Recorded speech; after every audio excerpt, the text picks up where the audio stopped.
let's look back at the best bits of our opening Endurance Cup race. Everybody going for that trophy, and you can see the manufacturers that have conquered over recent years. It was Maro Engel starting on pole position. There was a good getaway by Benji Goetter's McLaren, which did briefly get ahead, but it was behind where the first drama really came about as the cars argued their way down towards turn 1. Robin Knudsen's Porsche being tagged and turned across the front, Baptiste Moulin's McLaren being eliminated as well.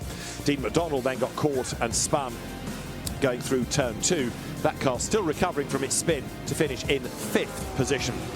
So up front, 48 Mercedes, Maro Engel at the lead, continued to build the lead. There were some good scraps going on further down the order. Kelvin van der Linde's BMW, for example, chipping its way up the order. And then we had this drama with the Ferrari of Lilou Wadou being turned around by Marie Boyer. Pit stop cycling through. This was one of the scary moments. Jules Gounon going flat chat up the inside, launching himself over curb. Not a lift, and he actually came out ahead after all of that, getting through the traffic. Brave, brave stuff indeed. Daylight started to disappear. Battles, though, continued on apace as number 59, the recovering McLaren, chipped its way back ahead of number 17 Mercedes that ultimately would drop to 7th place. The fireworks, a distraction for drivers, but another added extra for the huge number of fans at the circuit. And a car that had been pitching for the lead, the Lion Speed GP Porsche, pushed into its garage and retirement as Lance Stroll got ready for his GT3 debut.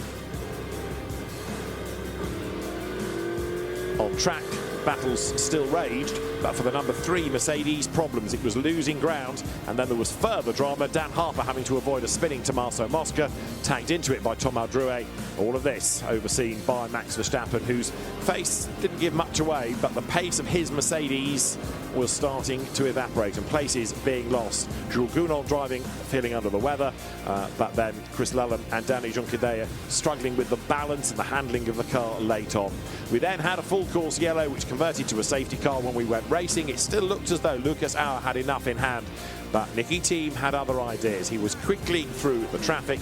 He was on the attack as the cars charged their way along the Mistral. He got closer and closer and closer, and eventually forced a mistake out of Lucas Auer with just round about 6 minutes to go. Auer twitching wide coming out of senior. He ran off the road.